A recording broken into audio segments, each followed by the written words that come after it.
우리는 왜 하나인가? 오늘 말씀의 주제입니다. 앞서서 우리 그리스도인의 삶의 가장 중요한 첫 번째 덕목은 하나가 되는 것이다. 그래서 공동체 일치의 주제를 말씀드렸습니다. 우리가 어떻게 하면 하나 되느냐, 지난 시간에 말씀드린 것이죠. 그러니까 오늘은 그 이어서 왜 우리가 하나가 되어야 되느냐, 왜 우리는 하나냐, 이런 주제의 말씀입니다. 오늘 4절, 5절, 6절에 우리가 하나인 증거, 또 하나 될 수밖에 없는 우리의 상황, 형편을 말씀을 합니다. 자, 우리가 인간 사는 세상은 다 공동체적이에요. 어느 한 개인이 독자 생존을 할 수는 없는 구조입니다. 함께 살아야 돼요. 그런 중에 하나님께서 이 교회 공동체, 우리 하나님의 백성은 뗄래야 뗄 수 없는 하나인 것을 말씀을 합니다.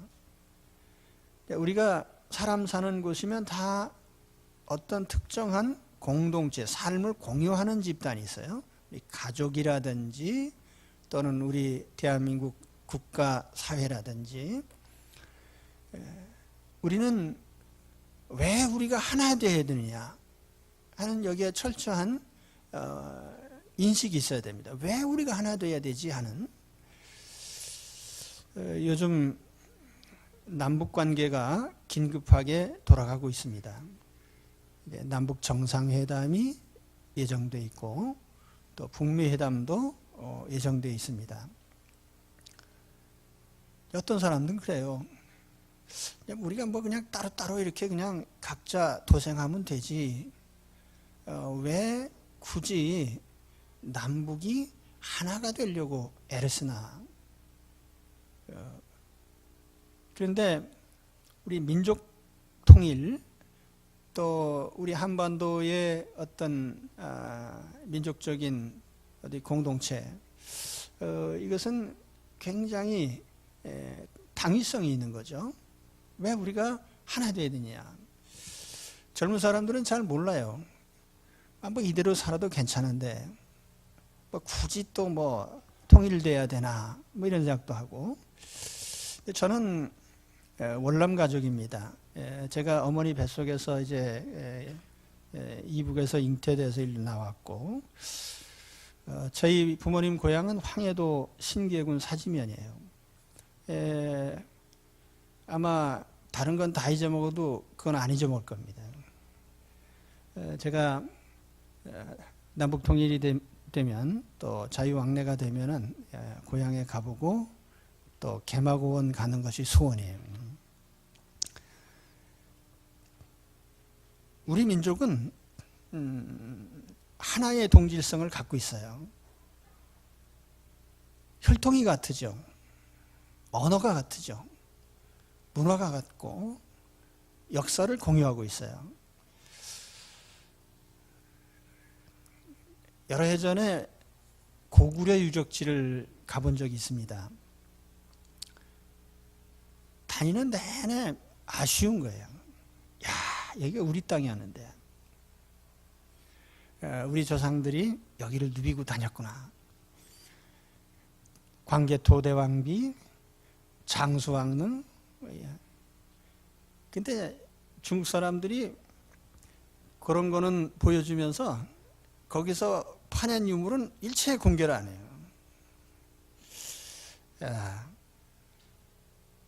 제가 우리 민족이 왜 하나 되어야 되느냐 하는 그 당위성에 대해서 말씀드린 거예요. 그럼 우리 교회 공동체, 만국교회가 왜 하나가 되어야 되는지. 사실 우리는 하나가 되어야 되는 게 아니고 하나예요. 이미 하나로 존재합니다. 그런데 그 하나인 것을 인식하지 못하는 게 문제죠. 그래서 오늘 말씀은 우리가 왜 하나인지 그것을 조목조목 말씀을 합니다. 오늘 말씀 특별히 삼위일체 하나님과 연관돼서 이제 우리가 하나인 것을 증명을 합니다. 예, 우리는 하나다. 그럼 그림 하나 보여줄까요? 예, Unity of the Church인데요. 교회는 하나다. 에베소서 4장 가장 중요한 주제예요. 삼위일체 하나님께서 교회를 하나 되게 하는데 그 사역에 모든 초점을 맞추고 계시고 또 그 사역의 결과로 우리는 하나로 존재할 수밖에 없는 그런 상황이죠. 성령 하나님께서 다 모든 사람을 하나로 부르시고 한 몸을 이루게 하시고 또 예수님께서 십자가로 속죄하셔서 모든 사람이 똑같이 예수님을 믿고 세례받게 하시고 그리고 그런가 하면 성부 하나님은 우주 만물의 아버지신 동시에 모든 성도들의 아버지십니다. 한 아버지. 그 우리가 이러한 여러 가지 배경에서 볼 때 우리는 하나일 수밖에 없는 거죠. 하나라고 하는 것은 이 교회 공동체에서 이탈할 때에 우리 하나님 자녀로서 불편해지고 불행해지고 결코 축복을 누릴 수 없다는 겁니다. 자, 그러면 우리가 하나하나 살펴보겠습니다. 삼위일체 하나님이 어떻게 우리의 하나됨에 작용을 하시는지. 첫째로 우리는 한 성령님의 부름을 받고 한 몸이 됐습니다. 성령님은 성도들이 한 몸을 이루도록 일하시는데 우리가 지난 시간에 3절 말씀에서 말씀드렸죠. 성령께서 우리를 부르셔서 평안에 매는 줄로 하나로 묶어 놓으셨다. 그래서 우리는 이 하나됨을 지켜야 된다. 그런 말씀을 했습니다. 오늘 4절 말씀에 몸이 하나요 성령도 한 분이시니 이와 같이 너희가 부르심의 한 소망 안에서 부르심을 받았느니라. 몸이 하나라고 하는 것은 교회 공동체가 하나란 뜻입니다. 교회 안에 들어오기 전에 우리는 각양각층의 사람들이죠. 유대인도 있고 이방인도 있고 남자 여자 혹은 국적이 다르고 또는 천상에 있는 신자들도 있고 지상에 있는 신자들도 있어요. 근데 다 하나예요. 만국교회 성도들은 다 한 성령이 불러 모으신 공동체입니다. 그래서 우리 모든 성도들 속에는 성령님이 계십니다. 우리는 한 영을 가진 사람들이에요. 영이 같다. 이게 대단한 것이죠. 영혼의 동질성. 이보다 더 하나 되게 하는 조건 없어요. 그래서 우리는 영이 같은 사람. 근데 하나님이 우리를 부르셨어요. 하나님이 우리를 부르시는데 그분의 부르심의 소리를 듣고 있느냐, 들었느냐, 들리느냐. 성령께서 각 사람 마음속에 초청장을 보내셨어요. 근데 그건 개별적입니다. 미사지구 사람 한꺼번에 다 와라 그리고 초대장을 단체로 보내신 게 아니고 한 사람 한 사람 마음속에 개별적으로 보내십니다. 개별적 부르심. 이걸 이제 교리적인 말로 하면은 유효적인 부르심 혹은 내적 부르심 그렇게 얘기를 합니다. internal calling 혹은 effectual calling 이렇게 부릅니다. 유효적인 부르심이라는 건 이 성령의 부르심에 불응할 수 없다는 거죠. 이 성령의 부름을 받은 사람들은 100% 다 응해야만 합니다. 칼빈은 이러한 하나님의 부르심을 불가항력적 은혜라고 했어요. 거역할 수 없는 은총이다. 우리가 하나님께서 자녀로 부르실 때 거부할 수 없어요. 그래서 오늘 4절 말씀 그 영문성경에 보면 You were called. 너는 부름을 받았다는 수동태로 되어 있습니다. 성령님이 우리를 부르셔서 우리는 부름에 응한 것이에요. 그리고 또 Your calling이라고 해서 소유격으로 되어 있습니다. 이건 뭐냐면 부름받는 자들이 지정되어 있다는 거예요. 그래서 에베소서 1장에서 우리가 봤던 것처럼 창세전에 하나님께서 자기 자녀들을 택하셨어요. 그 택하신 자들을 성령께서 적절한 시기에 불러내시는 거죠. 그 초대를 우리가 받은 거예요. 우리 4월 1일 부활절 날에 택한 영혼 불러냅시다. 그래서 택한 영혼 초대잔치가 있습니다. 그 괜히 이름 붙인 게 아니에요.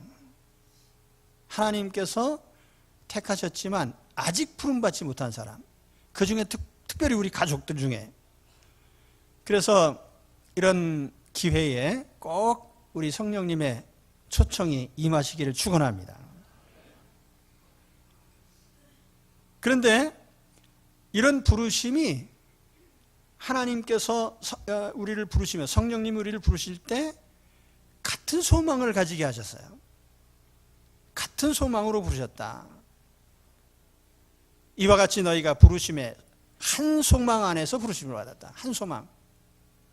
소망이 같아요.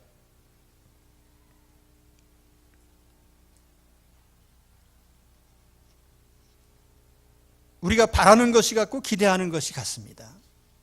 다른 말로 하면 삶의 목표가 같은 거예요. 뭐겠습니까? 우리는 천국을 목적으로 하고 영생을 목적으로 하고 하나님의 축복을 목적으로 해요. 하나님께서 주신 상급을 목적으로 합니다. 우린 다 성령께서 부르실 때 같은 소망을 가지도록 그렇게 역사를 하셨어요. 그래서 로마서 15장 13절에 바울은 뭐라고 했냐면 소망의 하나님이 모든 기쁨과 평강을 믿음 안에서 너희에게 충만하게 하사 성령의 능력으로 소망이 넘치게 하시기를 원하노라. 구원받는 기쁨, 구원 안에서의 평강, 또 우리가 바라보는 천국 소망. 우리는 땅에 살지만은 항상 우리의 목적지는 천국이죠. 이 목적이 같다는 건 굉장히 중요해요. 아무리 친한 사람도 친구라 할지라도 동지라 할지라도 목표가 달라지면 헤어집니다.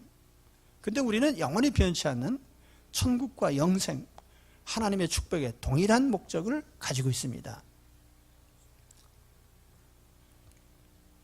참 감사한 것은 우리 모든 성도들이 다 기대하는 만큼 바라는 만큼 누구에게나 똑같이 다 하나님께서 혜택을 주십니다. 우리가 이루어질 수 없는 기대를 가진 게 아니에요. 우리는 하나님이 주시는 확실한 약속의 소망을 가지는 거죠. 로또 복권 작년에 얼마나 팔렸을까? 3조 6천억 원 어치가 팔렸다고 그래요. 3조 6천억 원. 서민 주머니를 탈탈 털은 거죠. 3조 6천억이면 엄청난 돈을 털은 건데, 그런데 산 사람들은 다 기대를 가지고 희망을 가지고 사는 겁니다. 당첨되면 부자 되겠지. 근데 3조 6천억 원어치 샀는데 1등 당첨자가 7명, 10명 안팎이에요.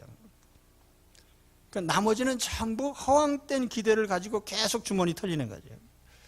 제가 그래서 이 복권 정부에서 하면 안 된다는 생각을 항상 갖고 있어요.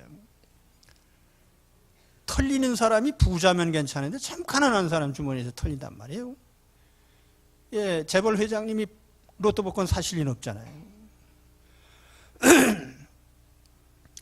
그 얘기 하자는 게 아니고, 아무튼 우리 복권 사는 사람들은 다 기대를 가지고 살아요. 근데 아무리 기대해봐도 당첨되는 사람은 10명도 안 된단 말이에요.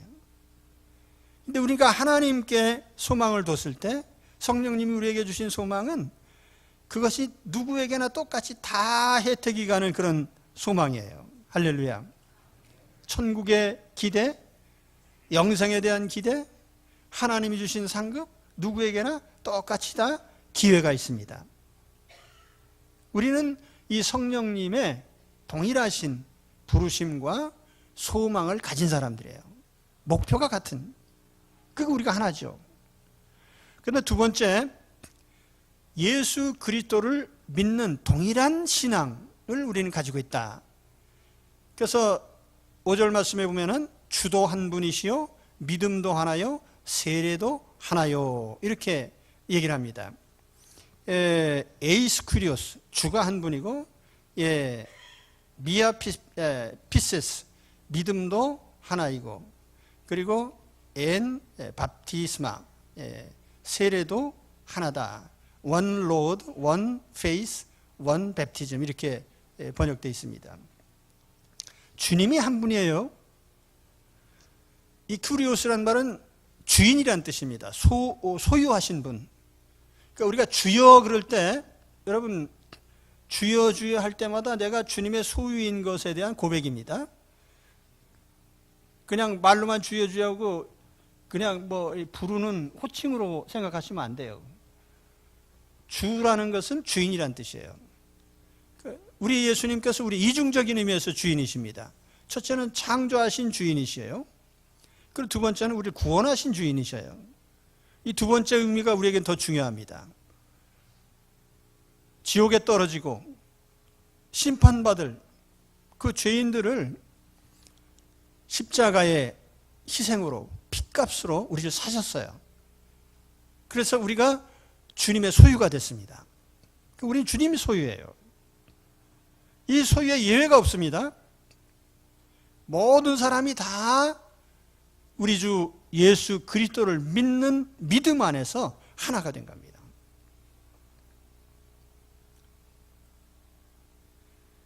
믿음이 하나입니다. 동일한 구주 예수님을 믿어요. 교회마다 다른 구원자를 믿는 게 아니에요. 이단자들은 교주마다 다르죠. 그러나 우리 그리스도에 있는 안에 있는 만국교회는 하나입니다. 우리 그림 한번 볼까요? 예수님의 십자가, 우리 믿음의 유일한 대상이에요. 그래서 한국 교인이나 미국 교인이나 다 동일한 예수님 믿습니다. 그리스도인이라면 누구나 다 한 분 예수님을 믿어요. 우리가 동일한 성경을 믿습니다. 동일한 복음을 믿습니다. 성경 안에 있는 복음은 바로 예수 그리스도를 알리는 책이에요. 사소한 교리적인 차이들이 있긴 하지만은 만국교회 성도들은 다 사도신경을 고백합니다. 교회는 한 분 구주 예수님을 믿습니다. 또 오늘 말씀에 보니까 세례도 하나다 그런 말씀을 했어요. 세례를 주는 이유는 하나입니다. 예수 믿으니까 세례 주는 거예요. 예수 그리스도를 영접했기 때문에 성령 세례도 받고, 예수님을 영접했기 때문에 물 세례도 받는 겁니다. 이 세례를 받는 것은 이제 하나님의 백성된 표시입니다. 그래서 교회는 세례를 받은 분에게 선거권과 피선거권, 또 성찬에 참여할 권한을 줍니다. 어떤 분들은 세례 받는 것을 매우 불편해 하시는 분들도 계셔요. 사람들 앞에서 고백하는 절차가 좀 불편하기도 하고, 또 세례를 받으면 혹시라도 다른 사람들과 억지로 엮일까 봐 걱정하는 분들이 계셔요. 나는 혼자 있고 싶은데. 세례교인이기 때문에 또 뭐 의무적으로 부과하는 것은 없을까? 여러분, 천국에 가서도 혼자 사시겠습니까? 그 천국 가기 전에 기도를 어떻게 하십니까? 주여, 천국에 가서도 저도 혼자 살고 싶으니까 외딴 집 주옵소서. 천국에 산속에 별장이 있다면 그 집을 내게 주시옵소서. 다른 사람과 엮이지 않고 살게 하옵소서. 그렇게 기도하십니까? 네, 아니죠. 우리는 다 서로가 엮여져 있어요. 그게 성경이 인체에 비유하잖아요. 그래서 예수님도 세례를 받으셨고, 예수님께서 세례를 받으라는 명령을 하셨고요. 초대교인들이 하루에 3,000명씩 다 예수님을 영접하고 나서 세례를 받았고요. 사도 바울은 베드로가 오순절날 설교하는 가운데 뭐라고 했습니까? 너희가 각각 다 회개하고 예수 그리스도 이름으로 세례를 받아라. 그러면 너희에게 하나님이 좋은 선물을 많이 주실 거다. 결단하시고 기쁨으로 세례를 받으시기 바랍니다. 우리는 같은 예수님을 믿고 같이 그리스도 안에서 거듭났고 같은 세례의 표식을 갖고 있습니다. 그리고 우리가 하나 될 수밖에 없는 조건이죠. 그리고 세 번째는 성부 하나님을 같은 아버지로 우리는 모시고 있습니다. 같은 아버지 안에 있어요. 아버지가 같다는 것은 강력한 동질성의 근거가 됩니다. 우리가 육체적으로 같은 아버지에게서 태어나면 유전자 배열이 거의 같습니다. 영적으로 우리가 하나님 아버지 안에서 태어난 것은 영적으로 100% 우리는 하나님과 같은 동질성을 가지고 있는 거죠.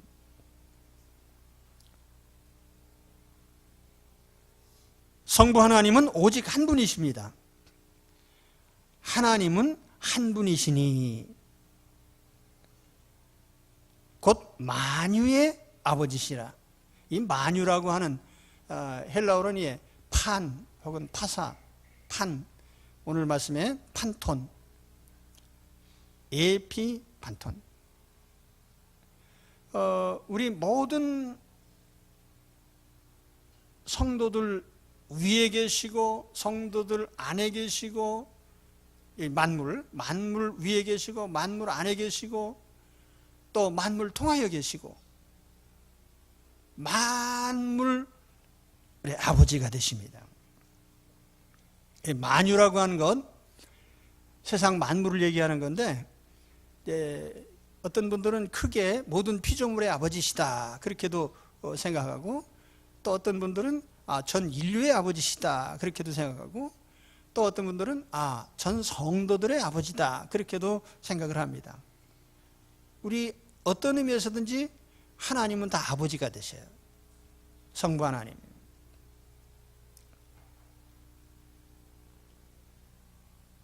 특별히 사도 바울은 오늘 우리 교회 공동체에 대해서 얘기를 하기 때문에 오늘 문맥상으로 보면은 우리 하나님 아버지는 만물, 세상 만물의 아버지이신 동시에 모든 성도들의 아버지시다. 우린 다 아버지가 같은 사람들이에요. 그렇죠? 그러니까 하나죠.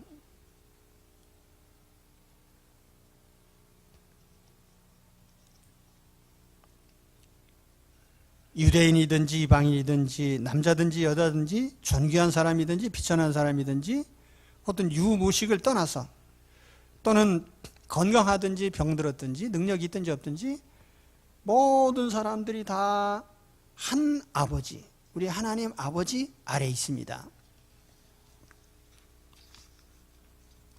그런데 본문에 보면 이 하나님 아버지와 피조물 사이의 상호 관계에 대해서 매우 중요한 말씀을 하고 있습니다. 그래서 오늘 읽어드린 그 말씀은 교리적으로 매우 중요한 부분이에요. 6절 말씀. 특히 만물 위에 계시고 만물을 통일하시고 만물 안에 계시도다. 이 표현이죠. 첫째는 만물 위에 계신다고 이렇게 표현을 했는데 이건 뭐냐면 초월적인 분이다 그런 뜻입니다. 만물 위에 초월하신 분이다. 이게 무슨 의미가 있냐면 우상숭배자들을 보면은 자연 만물 하나하나의 자연물이 신이라고 생각하기도 하고 혹은 어떤 사물 속에 신이 갇혀 있다고도 생각을 해요. 산신령님은 산에만 있고 용왕님은 바다에만 있고, 고목나무 귀신은 고목나무에 있고, 부뚜막 귀신은 부뚜막에만 있는, 음식 만내는 대들보 귀신이 있고, 장독대 귀신, 우리 전통적으로 그래요. 성황당 귀신 성황당에만, 우물 귀신은 우물에만 있고. 예. 근데 바울이 아테네 가보니까 신전이 많아요. 그 바울이 한마디 했잖아요. 야, 너희들이 참 종교성이 많은데 너희들이 이렇게 신전을 짓고 제우스 신이나 아폴론 신이나 뭐 여러 신들이 그 신전 속에 있는 걸로 생각하는데 그렇지 않다. 그래서 사도행전 17장 24절에 보면은 우주와 그 가운데 있는 만물을 지으신 하나님께서는 천지의 주재신이, 아까 그 소브런 파더 성부 하나님 얘기했죠. 천지의 주재신이 손으로 지은 전에 계시지 아니하시고 또 무엇이 부족한 것처럼 사람의 손으로 섬김을 받으시는 것이 아니니 이는 만민에게 생명과 호흡과 만물을 친히 주시는 이심이라. 그래서 우리 하나님 아버지는 어떤 사물 속에 갇힌 분이 아니에요. 그리고 또 사물 자체도 아니고요. 거기에서 초월하신 분이죠. 솔로몬이 성전을 지어놓고 하나님 앞에 봉헌을 하면서 이런 기도를 했습니다. 하나님이 참으로 땅에 거하시리이까 하늘과 하늘들의 하늘이라도 주를 용납하지 못하겠거든. 하물며 내가 건축한 이 성전이오리까. 솔로몬이 성전을 화려하게 지어놨지만 저 하늘의 하늘, 유대인의 사상에 하면 제일 높은 데에 하나님이 계시다고 했는데 그 하나님이 어떻게 내 손으로 지은 건물 속에 오시겠습니까? 누추한 데 오시겠습니까? 그리고 거기 갇혀 계실 분도 아니라는 거죠. 오늘 우리가 이런 생각들을 가끔 해요. 우리도 우리 하나님을 가끔 가다가 이렇게 어디다 가두려고 합니다. 제가 예전에 기도원에 갔더니 어떤 분이 성경책을 베개 삼아서 이제 베고 주무시더라고요. 왜 그러냐 했더니 이걸 베고 자면 하나님이 같이 계신 것 같아가지고, 예, 그 하나님께서 가죽 성경 속에 같이 계십니까? 예. 하나님이 마음에 계셔야지. 가죽 성경 속에 계신 거 아니잖아요. 또 어떤 분들은 십자가 목걸이 가지고 다니면서 드라큘라한테 마늘을 보이면 드라큘라가 도망간다. 미신적이잖아요. 우리 십자가를 달면 귀신이 놀라서 도망갈까 봐요. 귀신이요, 이 십자가 목걸이 때문에 도망가는 게 아니에요. 우리 사도행전에 보면 그런 얘기 나오잖아요. 스게와의 아들들인가? 예, 사도 바울 흉내내다가 혼나잖아요. 내가 저 바울이 말하는 예수의 이름으로 명하는 이가 했더니 귀신이 내가 바울도 알고 예수도 아는데 넌 웬 놈이냐? 그러고서 그냥 덮쳐가지고요. 예. 우리가 하나님을 어떤 제한적인 공간 속에 갇힌 존재로 생각하면 안 돼요. 하나님은 초월적인 분이다. 그 다음에 두 번째는 하나님께서는 역동적으로 관여하시는 하나님이십니다. 자기 피조물 속에 우리가 이제 이 프로비던스라는 말을 쓰는데요. 섭리, 하나님의 섭리. 하나님은 자기 자신이 지으신 모든 만물을 관여하고 계신다는 뜻이에요. 우리가 이제 섭리라는 말을 쓰는데 섭리 속에 크게 세 가지가 있어요. 하나님이 피조물을 보존하시고 피조물과 협력하시고 또 피조물을 통치하시는. 그 피조물을 지어놨다고 해서 자연 만물을 그냥 내버려 두신 게 아니에요. 17세기 잉글랜드에서 어떤 사상이 일어났냐면은 자연신론. 이들도 하나님도 믿고 예배도 드리고 뭐 내세도 믿는다 하고 그런데 이들이 뭐가 다르냐면은 하나님은 천지 만물을 지으신 후에 천지 만물을 100% 자연 법칙에다가 맡기셨다는 거예요. 그러니까 이 자연 만물이 돌아가고 움직이는 건 전부 자연 법칙에 의해서 움직이는 거지 하나님이 직접 관여하시는 게 아니라는 것이죠. 그 아까 제가 말씀드렸잖아요. 하나님이 초월자이시기 때문에 초월만 하시느냐, 그게 아니란 말이에요. 하나님은 초월하여 계시면서 동시에 모든 피조물 속에 관여하십니다. 그래서 오늘 말씀에 이것을 뭐라고 합니까? 만물 위에 계시고 만물을 그 다음에 뭐라고 했어요? 통일하시고라고 했습니까? 근데 사실 그건 상당히 의역이에요. 통일하시고라는 말은 실제로는 만물을 통하여 역사하신다는 뜻이에요. 그러니까 디아 판톤인데 영어로 할 땐 through all입니다. 모든 것을 통하여 계신다. 통한다는 말이 무슨 뜻이냐면 그 만물 속에 관여하신다는 거예요. 예. 실제로 성경에 보시면은 예수님께서 가르치신 말씀 중에 저 공중에 새 봐라, 참새 한 마리가 이렇게 참새 두 마리가 한 아사리에 팔리고, 근데 공중에 나는 그 새 한 마리도 하나님이 다 기르신단 말이에요.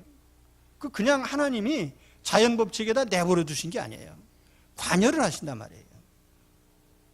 들의 백합화 한 송이도 하나님께서 아름답게 피어나도록 작용을 하시는 거예요. 그러니까 그 산상수훈의 결론이 뭡니까? 하물며 너희일까 보냐, 이 믿음이 없는 사람들아. 그래서 하나님의 자녀들, 하나님은요 이런 작은 생명체 하나뿐만 아니라 인격체 속에 모든 사람들에 관여하시고 특별히 하나님의 백성들의 삶에는 철저하게 관여를 하셔요.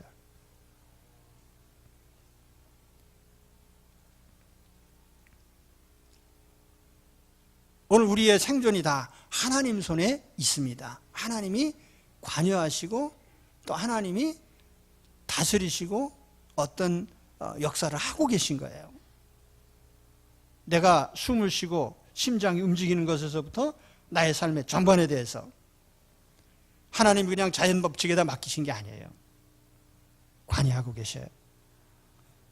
또 세 번째로는 하나님이 그 만물 속에 계십니다. 그래서 여기 en 판톤이라고 했는데 in all, 모든 것 안에 계시다. 여기 이제 하나님께서 everywhere, 어디나 있으시다. 또 이걸 이제 우리가 교리적인 말로 할 땐 omnipresence라고 합니다. 편재, 무소부재 그런 말로도 써요. 모든 곳에 계시고 또 없는 곳이 없으시고 만물 안에 계신다, 그 말이에요.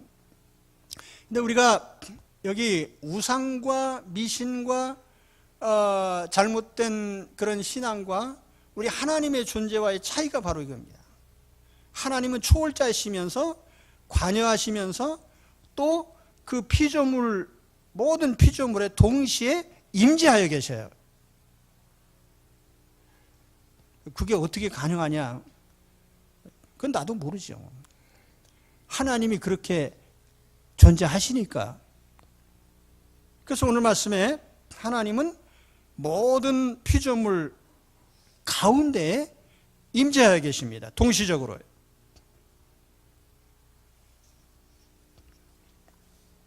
한국 사람이 예배 드리는 시간에 미국 사람들은 잠을 잡니다.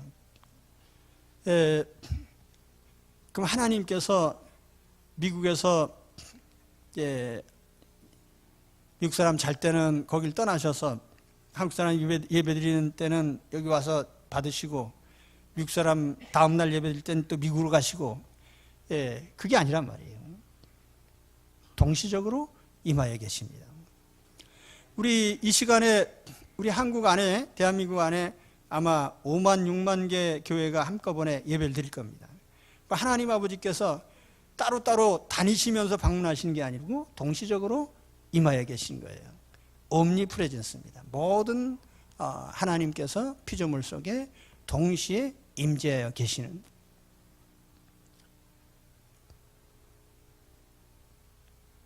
우리 성도들에게 특별히 감사한 것은 성령님이 우리 안에 오셔서 아예 거주하고 계셔요. 인격적으로. 할렐루야. 그래서 우리 성령의 내주라고 합니다. 성령이 우리 안에 와서 계시더라. 자, 우리는 이 하나님 아버지를 믿고 있는데, 우리가 믿는 하나님 아버지는 초월하신 하나님, 만물 위에 계신 하나님, 또 만물 속에서 작용하고 역사하신 하나님, 또 만물 안에 동시에 임재하신 하나님이셔요.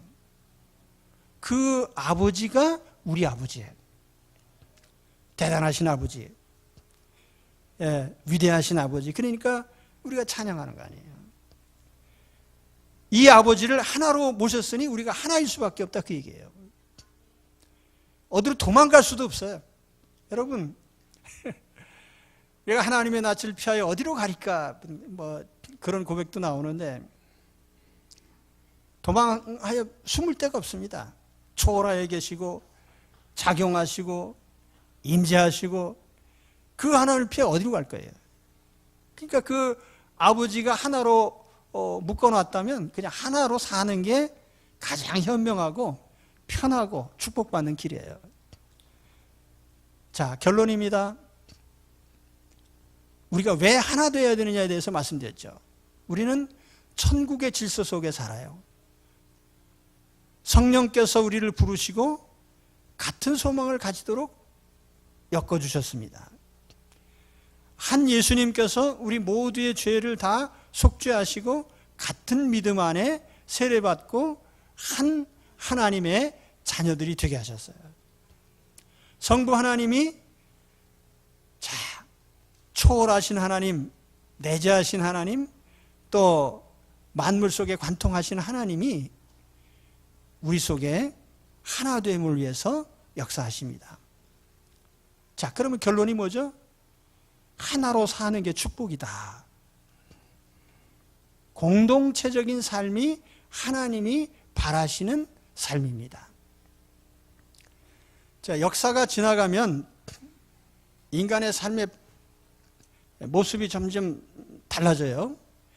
그런데 현대사회의 가장 큰 특징이 뭐냐면 개인주의입니다. 그래서 사는 모습이 이렇게 상호관계가 진하질 않아요. 뭐 엮이는 것 같긴 한데 뭐 언제든지 그냥 쿨하게 헤어질 수 있는. 그래서 마지막 남는 건 나 하나밖에 없어요. 이게 이제 지옥의 서막이에요. 예, 극단적 개인주의는 지옥의 서막이다. 그래서 서로에게 혜택을 주질 못합니다. 알아서 사는 거죠. 부부가 결혼해도 각자 행복을 추구해요. 같이 추구하는 게 아니라. 예. 구약 성경에 히브리 사람들의 사고방식이 그렇습니다. 히브리 말에 벤이란 말이 아들이란 뜻도 있고 손자란 뜻도 있고 자손이란 뜻도 있어요. 그 유대인들은 우리가 성경 구약 성경 읽다 보면은 그들이 저 조상, 뭐 몇 대조 조상이나 현재 살고 있는 사람이나 어떤 동시적인 공동체로 그렇게 인식을 합니다. 우리가 성경에 흔히 관용구가 뭐죠? 아브라함과 이삭과 야곱의 하나님. 왜 그렇게 부르죠? 같이 있다고 생각하는 거예요. 그래서 하나님이 만드신 건 공동체예요. 창세기에는 가정을 만드시고 신약 성경에는 교회를 만드셨어요. 하나님의 나라는 공동체입니다. 그렇기 때문에 한 개인이 행복을 추구하는 데서부터 그 행복이 이루어지지 않습니다. 그런 걸 우리 교회 공동체에 사는 모든 성도들은 이 점을 분명히 아셔야 돼요.